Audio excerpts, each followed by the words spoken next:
On the blistering coast of North Africa near the city of Thapsus in 46 BC, the metallic scent of blood mixed heavily with the dry, choking dust of the salt pans. Here, the final massive Republican army, commanded by Metellus Scipio and backed by the resources of King Juba I, was not merely being defeated in open combat. Instead, thousands of surrendering Roman soldiers were being systematically executed by their own countrymen. Julius Caesar, the supreme commander and the most brilliant tactical mind of his generation, stood on the battlefield completely helpless. He desperately dispatched his officers and shouted frantic orders, demanding that his hardened veteran legions halt the carnage, but the men simply ignored him. The true horror of this engagement was not the terrifying deployment of 60 Republican war elephants, nor the desperate struggle for control of the African coastline. It was the chilling realization that the most disciplined war machine in the ancient world had entirely lost its collective mind. Fueled by the sheer exhaustion of endless civil war, Caesar's infantry operated completely outside the established chain of command, transforming what should have been a strategic masterpiece into a ruthless mass execution of 10,000 defenseless prisoners. Welcome back to World Chronicles. Today, we break down the Battle of Thapsus. We will examine the brutal logistics of the African campaign, the fatal geographic trap that pinned down a numerically superior Republican force, the catastrophic reversal of the elephant charge, and the terrifying breakdown of legionary discipline that permanently extinguished the ideological soul of the Roman Republic.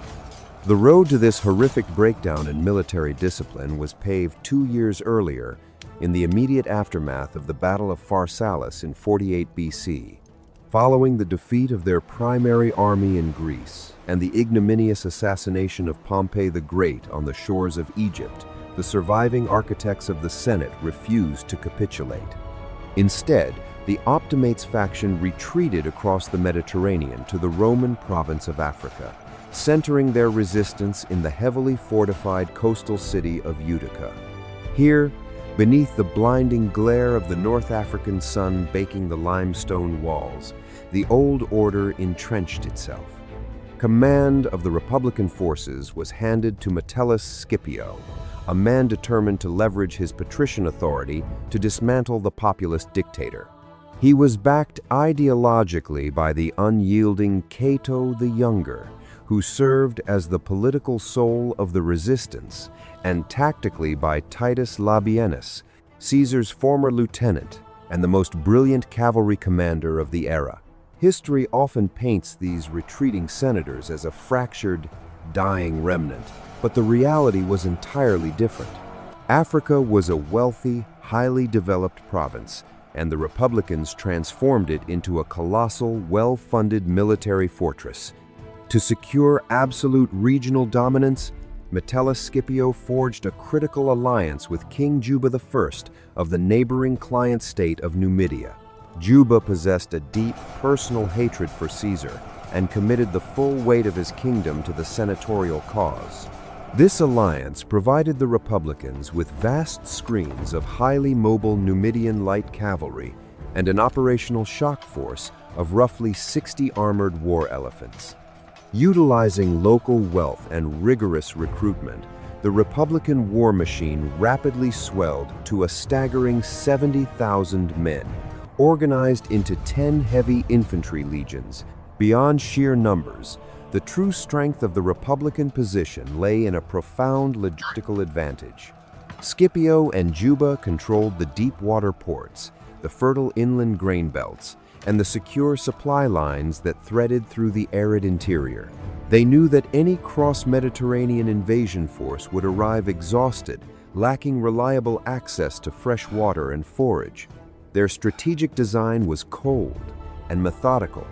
They would use the Numidian cavalry to harass and isolate the invaders, denying them sustenance until the harsh environment did the killing for them. They had built a military machine capable of annihilating Caesar's weakened forces, provided they could keep him starved on the coastline. But Caesar had never been a commander who waited for death to find him. In late 47 BC, Caesar forced a treacherous winter crossing of the Mediterranean, a calculated operational risk that immediately unraveled. Severe seasonal weather scattered his transport fleet across the turbulent sea, leaving the supreme commander stranded on the hostile African shoreline with a dangerously inadequate fraction of his intended force, barely 3,000 infantry, and a skeletal screen of 150 cavalry.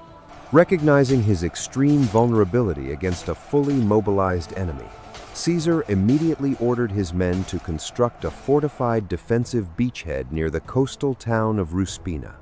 The physical toll on the isolated legionaries was immediate and severe. Trapped within their hasty earthworks and completely severed from the wealthy inland grain belts, the men suffered the gnawing, paralyzing cramps of profound starvation. In their absolute desperation to preserve their limited tactical mobility, soldiers were reduced to gathering seaweed from the shoreline, meticulously washing it in fresh water just to keep their few surviving cavalry mounts alive. This logistical strangulation was actively engineered by Titus Labienus. Having served as Caesar's most trusted deputy in Gaul, Labienus perfectly understood the rigid offensive doctrine of his former commander. Consequently, he strictly forbade his forces from engaging the Roman heavy infantry in a static melee where the legionary short sword and heavy shield excelled. Instead, the cavalry commander deployed sweeping, continuous screens of highly mobile Numidian light horsemen to completely seal off the inland routes. Whenever Caesar's starving foraging parties ventured beyond the safety of Ruspina's defensive trenches, they were immediately met with a relentless, plunging barrage of javelins. The Numidian riders would strike with lethal precision and wheel away before the armored infantry could close the distance, executing a fluid hit-and-run doctrine that systematically bled the Caesarian detachments. It was a masterclass in tactical friction, completely neutralizing Caesar's core military asset through sheer mobility and enforced starvation. The grim stalemate at Ruspina only began to lift when the winter weather finally broke, allowing the delayed remnants of the invasion fleet to stagger into the African ports. These vital transports carried the hardened core of the Caesarian war machine, most notably the fiercely loyal veterans of the 10th Legion and the battle-tested heavy infantry of the 5th Alaudae. While this sudden influx of elite troops successfully stabilized the defensive perimeter and deterred a direct Republican assault, it simultaneously accelerated the underlying logistical crisis. Adding thousands of armored men to a barren beachhead meant a far more rapid depletion of the already exhausted supply caches. Caesar recognized that the operational mathematics were entirely unforgiving. A prolonged war of maneuver and attrition along the arid coastline would still bleed his army dry long before the Republic exhausted its vast treasury. He needed a single, decisive pitched battle, and to get it, he would have to force the Republican command into a trap of his own making. In early April 46 BC, Caesar abruptly broke the grinding stalemate. Breaking camp under the cover of darkness, he marched his newly reinforced army rapidly down the African coastline to lay siege to the port city of Thapsus. This was not a desperate search for immediate forage, but a highly calculated geopolitical provocation. Thapsus was a vital stronghold and a critical node in the Republican logistical network. More importantly, Caesar understood the rigid political dynamics governing his enemies. If Metellus Scipio, commanding a massive coalition army, allowed a loyal Republican city to fall while he watched from the safety of the inland hills, his political credibility and the allegiance of his regional allies would instantly evaporate. Scipio was forced to abandon his cautious war of attrition and mobilize his forces to relieve the besieged garrison. However, Approaching Thapsus required navigating a highly specific and unforgiving topographic anomaly. The city sat on a coastal promontory, flanked on its eastern edge by the Mediterranean Sea. Directly to the west lay a massive stagnant salt lake, an impassable expanse of treacherous marsh and brine. Between this blinding white salt flat and the shoreline, the only viable approach was a narrow land corridor, roughly a mile and a half wide. Caesar had deliberately positioned his siege works and his veteran legions to completely block this geographical choke point. By selecting this specific terrain, the Supreme Commander actively weaponized the environment to neutralize the overwhelming numerical superiority of the Republican coalition. When the Republican command staff surveyed the terrain, they recognized the constriction but fundamentally misjudged its lethality. Scipio marched his 10 legions and King Juba's heavy assets directly into the narrow pass, intending to trap Caesar between the city walls and the relieving army. Yet, by entering the corridor, the Republicans were permanently stripped of their greatest tactical advantage, which was lateral mobility. The sweeping, fluid flanking maneuvers perfected by Titus Labienus and the Numidian light cavalry were suddenly rendered useless. The sea and the salt lake acted as invisible, impenetrable walls, compressing the battle into a rigid, head-on collision of heavy infantry. The vast Republican numerical advantage instantly became a liability, packing tens of thousands of men into a geographic straitjacket too tight to effectively deploy their reserves. Believing that sheer weight and brute force would compensate for the lack of maneuvering room, the Optimate leadership committed to the frontal assault. Scipio marched his 70,000 troops into the corridor, confident that his war elephants would break the Caesarian lines. He did not realize he had just walked into an execution chamber. As the two massive armies deployed within the constricted corridor, the tactical geometry of the battlefield immediately dictated their formations. Metellus Scipio anchored his dense blocks of heavy infantry in the center, maximizing his vast numerical superiority to create an unbreakable wall of bronze and iron. However, the true striking power of the Republican coalition was positioned on the wings. Scipio deployed his 60 armored African war elephants, dividing them into two distinct squadrons of 30 to anchor his left and right flanks, heavily screened by swarms of highly mobile Numidian cavalry. These beasts functioned as ancient biological tanks, specifically integrated into the line to fracture the rigid cohesion of a legionary shield wall through sheer kinetic impact. A deep, rhythmic rumbling vibrated through the earth beneath the legionaries' boots as dozens of massive elephants shifted their immense weight in the Republican lines, projecting a terrifying psychological pressure across the narrow salt flats. Facing this colossal threat, Julius Caesar executed a rapid, highly specialized counter-deployment. He anchored his own center with his most reliable veteran heavy infantry, trusting their elite discipline and years of combat experience to hold the line against Scipio's overwhelming mass. Yet, the Supreme Commander knew that a conventional defensive posture would instantly collapse if his flanks were overrun by the charging beasts. To neutralize the Republican elephants, Caesar detached the battle-hardened 5th Alaudae Legion alongside specialized cohorts of auxiliary archers and slingers and positioned them directly opposite the enemy armor.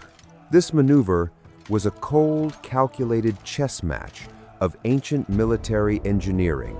Caesar explicitly altered his veterans' traditional combat doctrine for this specific engagement. He understood perfectly well that a standard pilum volley and a tightly locked scutum wall would be entirely useless against the thick hides and driving momentum of the animals. Instead, he armed the legionaries on his flanks with heavy axes and concentrated his missile troops with a singular, ruthless directive. They were ordered to completely ignore the advancing enemy infantry and the harassing Numidian cavalry. Instead, every slinger and archer was to focus their barrage exclusively on the unprotected eyes, ears, and soft tissue of the elephants, while the heavy infantry of the 5th Alaudae stood ready to strike directly at the animals' vulnerable legs. Caesar was engineering a highly targeted kill zone, designed not merely to stop the beasts, but to inflict such agonizing localized pain that they would break their training. The two opposing lines stood less than a mile apart, locked firmly within the unforgiving boundaries of the Mediterranean Sea and the impassable Salt Lake. The deafening, tense silence of nearly 100,000 men waiting for the final signal to engage hung heavily over the arid African coast. Caesar sat atop his horse, methodically surveying the Republican lines, waiting for the perfect tactical moment to issue the command to advance. But the veteran legions, exhausted, starving, and hardened by years of brutal civil war, had simply run out of patience. As the supreme commander rode along the front lines of his veteran infantry, he was actively analyzing the Republican deployment, searching for a fractional misalignment in Scipio's heavy infantry or a premature movement from the Numidian cavalry.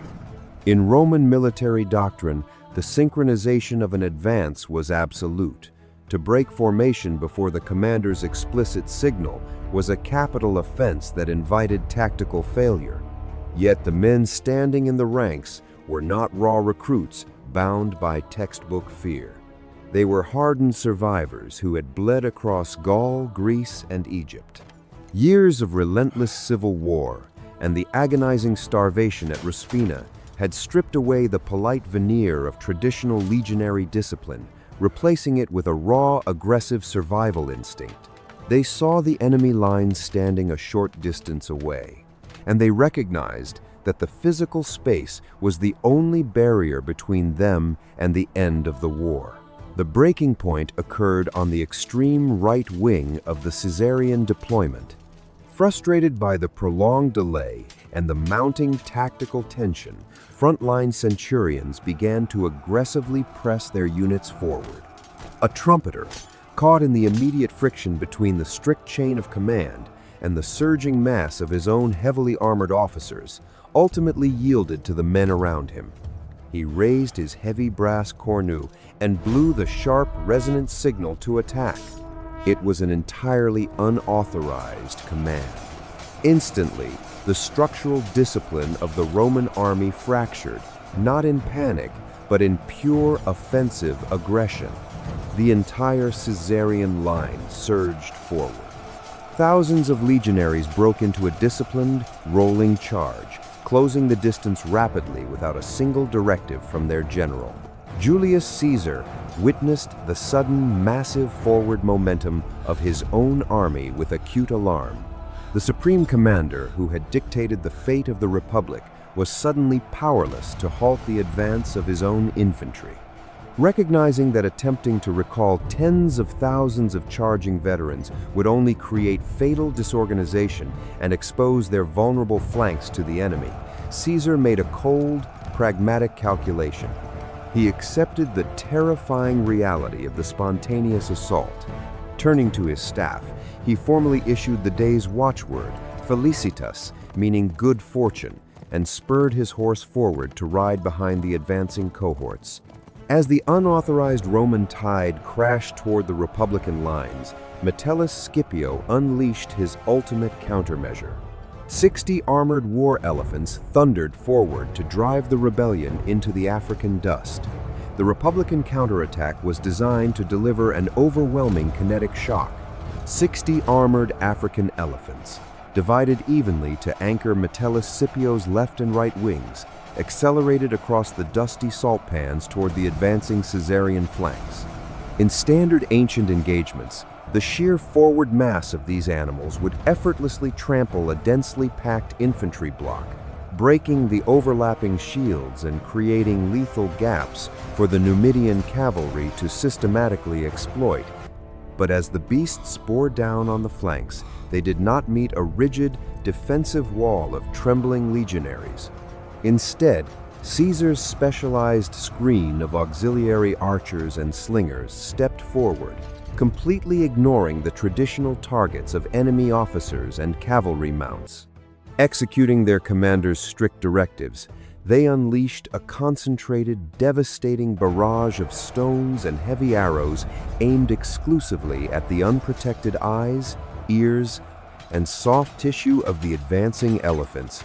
The few beasts that managed to push through this blinding, high-velocity hail of missiles collided directly with the veteran heavy infantry of the 5th Alaudae.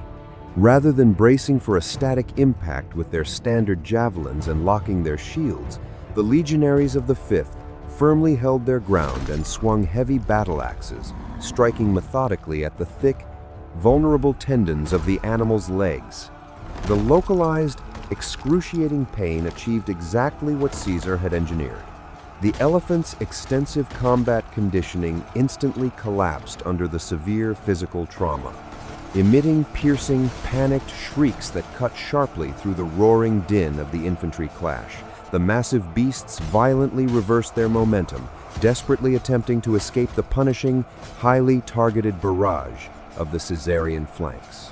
This sudden animal panic triggered a catastrophic structural reversal for the entire Republican army. The maddened elephants wheeled around and stampeded blindly back into Scipio's own advancing heavy infantry. It was in this exact moment that the geographic trap of Thapsus fully materialized. The narrow land corridor, tightly confined by the Mediterranean Sea on one side and the impassable Salt Lake on the other, permanently robbed the Republican legions of the lateral space required to open their ranks and let the stampede pass harmlessly through. Tens of thousands of armored men were packed shoulder to shoulder in an inescapable, rigid bottleneck. When the frantic elephants crashed violently into their own vanguard, the tactical result was absolute mechanical failure. The tight legionary shield walls were instantly broken. Veteran centurions were trampled beneath massive feet, and the strict unit cohesion required to maintain a Roman battle line completely evaporated in the dust. Without the protective geometry of their formations, the Republican heavy infantry was left entirely exposed to the relentless driving momentum of Caesar's veterans, who were now surging forward to aggressively exploit the widening gaps. The highly funded 10-legion war machine of the Senate, which had spent years preparing for this exact decisive confrontation, rapidly collapsed into a disorganized, terrified mass. As the center disintegrated, the coalition's fragile unity evaporated instantly. King Juba I, witnessing the structural collapse of Scipio's heavy infantry and the chaos of the elephant stampede, made an immediate, pragmatic calculation of survival. He withdrew his highly mobile Numidian cavalry from the field, galloping away and abandoning his Roman allies to their fate. Stripped of their cavalry screen, the surviving Republican infantry found themselves entirely isolated within the narrow confines of the geographic corridor. Recognizing the absolute futility of further resistance, thousands of these legionaries threw down their heavy shields and weapons. They fell to their knees in the blinding white dust of the salt pans, raising their empty hands in a desperate plea for quarter. By every convention of ancient warfare, and certainly by the political calculus of Julius Caesar, who had built his entire regime on the strategic policy of clementia, mercy to defeated citizens, these men were meant to be spared and integrated. But the men marching toward them were no longer acting like Roman soldiers. The Caesarian veterans had reached the absolute limit of their psychological endurance. They had survived years of grueling civil war, endured agonizing starvation behind the trenches of Ruspina, and marched across continents to fight countrymen who continuously refused to concede defeat. Their discipline, the very foundation of Roman military supremacy, was entirely consumed by a raw, uncontrollable rage and deep-seated exhaustion. They did not halt their advance. Instead, they systematically executed the surrendering troops. The massacre was methodical and terrifyingly efficient, carried out not in the heat of a chaotic melee, but as a grim execution in the dust. The veteran heavy infantry marched over the yielding Republicans, mercilessly driving their short swords into unarmed men who begged for their lives. The rhythmic impact of iron driving through armor echoed across the salt flats as the veterans advanced without hesitation, erasing the enemy from the earth. Recognizing the catastrophic political and moral damage of this unchecked massacre, Julius Caesar and his senior staff rode frantically into the fray. The supreme commander, a man whose sheer force of will had repeatedly conquered empires and dictated the fate of the Roman world, screamed commands to halt the killing. He physically positioned his horse between his frenzied veterans and the defenseless prisoners, demanding order. It was utterly useless. The chain of command had completely evaporated. The legionaries, entirely deaf to the authority of their imperator, simply pushed past Caesar's entourage to continue the executions. Some veterans even turned their drawn weapons toward Caesarian officers who attempted to shield the captives, issuing grim threats of violence against their own commanders if they interfered. Caesar was forced to watch, paralyzed and marginalized on his own battlefield, as his army operated as a rogue, leaderless entity dedicated solely to eradication. When the killing finally subsided and military order was brutally restored, the mathematical reality of the slaughter was staggering. Approximately 10,000 Republican soldiers lay dead, the vast majority executed after the tactical engagement had already concluded. In stark contrast, historical sources record that Caesar's forces suffered a mere 50 casualties. It was not a battle. It was one of the most lopsided and ruthless mass executions in Roman military history. The great optimate war machine, heavily funded by the wealth of Africa and meticulously designed to restore the authority of the Senate, had been entirely annihilated in a single afternoon. The physical army of the Senate lay rotting on the salt pans of Thapsus. But the ideological soul of the Republic remained alive in a nearby city, waiting for the final blow. As the dust settled over the massacre at Thapsus, the surviving Republican leadership scrambled for salvation. Metellus Scipio, the aristocratic commander who had marched his massive coalition into the Geographic trap, attempted a desperate escape by sea to the Iberian Peninsula. Intercepted by Caesar's naval patrols off the coast of Hippo Regius, Scipio recognized the inescapable finality of his tactical and political ruin. Rather than be paraded in a Roman triumph as a captive, he drove a blade into himself. When enemy sailors boarded his vessel and demanded to know the whereabouts of the Republican general, Scipio uttered his final stoic report that the commander was well.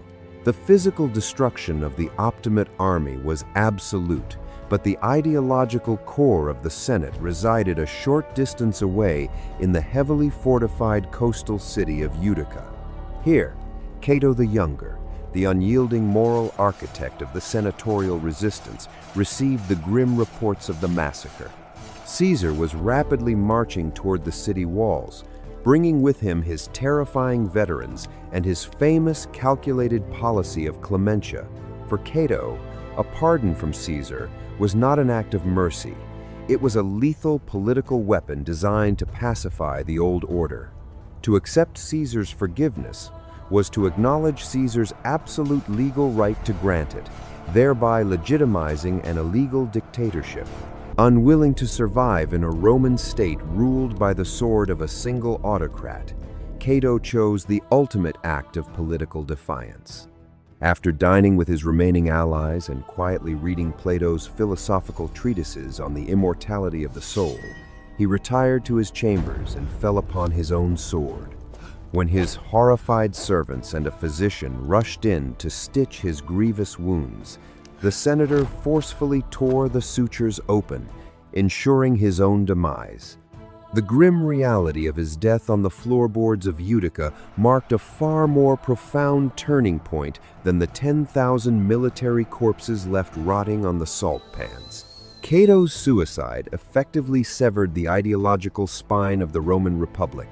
Without its moral leader, and permanently stripped of its vast 10-legion African war machine, organized, large-scale senatorial resistance completely collapsed.